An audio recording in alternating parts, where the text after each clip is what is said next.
നമസ്കാരം. 2 ആഴ്ച മുമ്പ് എംജി റോഡിലൂടെ ഇങ്ങനെ നടന്നു വരായിരുന്നു ജിമ്മൊക്കെ കഴിഞ്ഞിട്ട്. തോളത്തൊരു ബാഗുണ്ട്, ഒരു ബാക്ക് പാക്ക് ഉണ്ട്.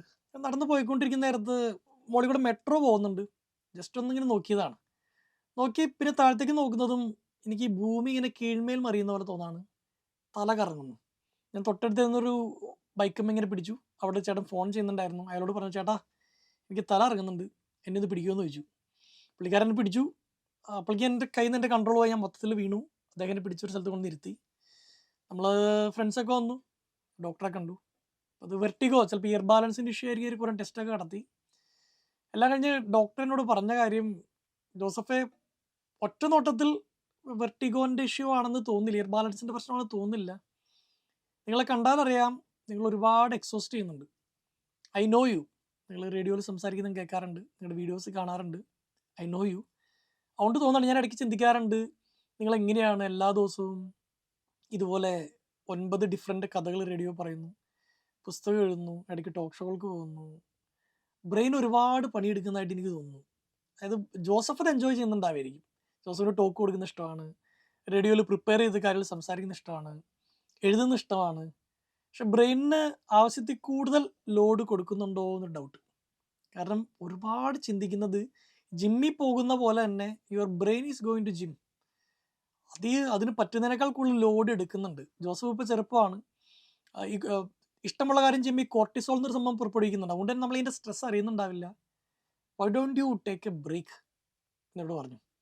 ഞാനിപ്പോൾ കഴിഞ്ഞൊരു 1.5-2 മാസമായിട്ട് യൂട്യൂബിലൊന്നും വീഡിയോ ചെയ്യുന്നില്ല. ഇപ്പോൾ ഈ വീഡിയോ ചെയ്യാൻ കാരണം ദിസ് ഈസ് മൈ റെസ്പോൺസിബിലിറ്റി. എൻ്റെ ഡ്യൂട്ടിയാണ് മന്ത്ലി ഒരു വീഡിയോ എന്നുള്ളത്. അല്ലെങ്കിൽ ഒരു പക്ഷേ ഇതും പറഞ്ഞ് ചിലപ്പോൾ നമ്മൾ ചെയ്യില്ലായിരിക്കും. ആരോഗ്യം എന്നൊരു കാര്യത്തെക്കുറിച്ച് പറയാൻ ആഗ്രഹിക്കുന്നു. കഴിഞ്ഞ ദിവസം നടി പാർവതി തിരുവോത്ത് ഇതുപോലെ ഷൂട്ടിനിടയിൽ തലകറങ്ങി വീണു എന്നാണ് ഞാൻ മനസ്സിലാക്കുന്നത്. അവർ പറഞ്ഞത് ശരീരം നൽകിയൊരു വാണിംഗ് ആണെന്നാണ്. ഒരു 30 കഴിഞ്ഞ് 35-ലെത്തുമ്പോൾ നമ്മൾ ആദ്യം ചെയ്യേണ്ട കാര്യം ആക്സെപ്റ്റ് ചെയ്യുക എന്നുള്ളത്. നമുക്ക് പ്രായമാവുന്നു എന്നുള്ളത്. ക്രിസ്ത്യാനോ റൊണാൾഡോ, നിങ്ങളിപ്പോൾ ലയണൽ മെസ്സി, രണ്ട് നമുക്ക് പറയാൻ എളുപ്പം അതാണല്ലോ. അത്ലറ്റിക് ഫീൽഡിൽ നിരന്തരം എക്സസൈസ് ചെയ്യുന്ന, ഏജിനെ പിടിച്ചിരുത്തുന്ന ആളുകളിൽ ഒന്ന് റൊണാൾഡോ തന്നെയാണ്. 35 35ാമത്തെ വയസ്സിലെന്തോ അദ്ദേഹം യുവൻറ്റസിലോട്ട് പോകുന്നത്. അവിടുത്തെ ബോഡി ടെസ്റ്റ് നടത്തിയപ്പോൾ 24-കാരൻ്റെ ബോഡിയാണെന്നൊക്കെയാണ് പറയുന്നത്. പറഞ്ഞു വരുന്നത്, റൊണാൾഡോൻ്റെ പഴയ റിഫ്ലക്സസ് ഇന്ന് അദ്ദേഹത്തിന് ഇല്ല.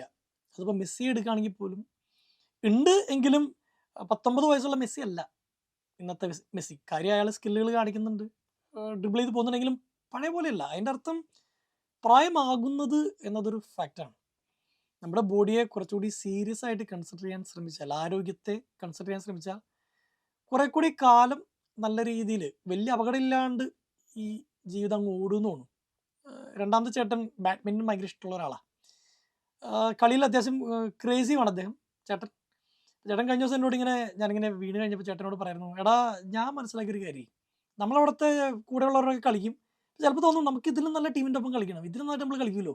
അങ്ങനെ കുറച്ചുകൂടി പ്രൊഫഷണൽ ആയിട്ടുള്ള ആളുടെ ഒപ്പം കളിക്കുന്നു, കളി കുറേക്കൂടി എൻജോയ് ചെയ്യുന്നു. പക്ഷേ ഈ കളി കഴിഞ്ഞിട്ട് പെട്ടെന്നൊരു തോൾ വേദന, ചെറിയ നടുവേദന, ഇത് പണ്ടുണ്ടായിട്ടില്ല.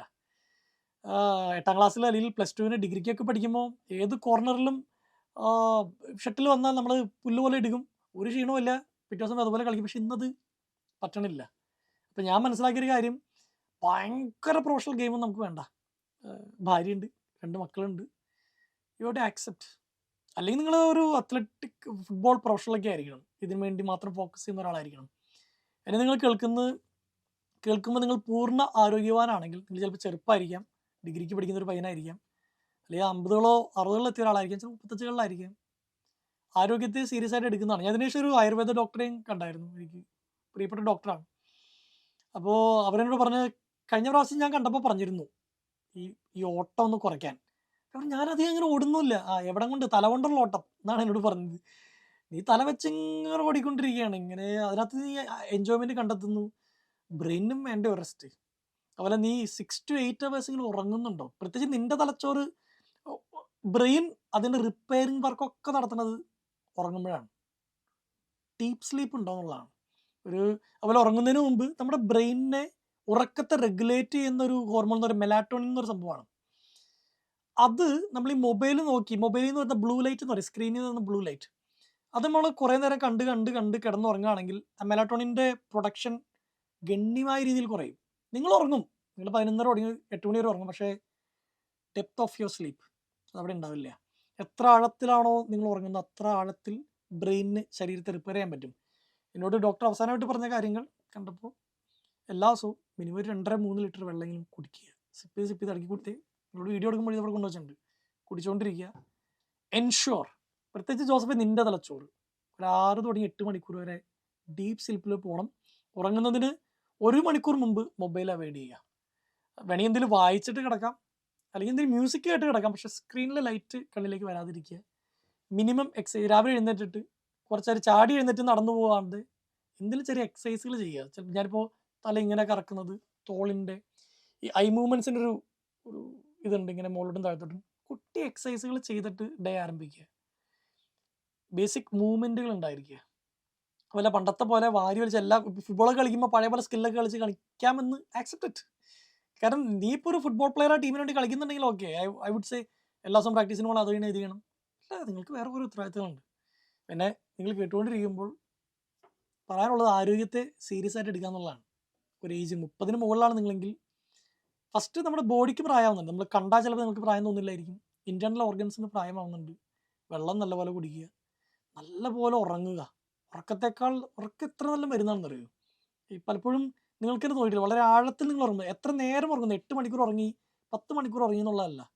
ഇപ്പോൾ ഒരു 7 മണിക്കൂറാണെങ്കിലും ഡീപ്പ് സ്ലീപ്പ് ആണെങ്കിൽ അത് ഭയങ്കരമായ ഇമ്പാക്റ്റ് ഉണ്ടാവുമെന്നാണ് പറയുന്നത്.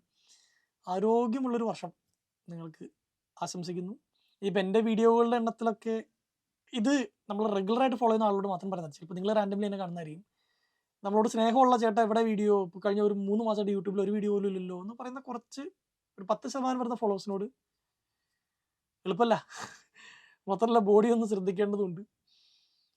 നിങ്ങളുടെ ആരോഗ്യം അടിപൊളിയാവട്ടെ.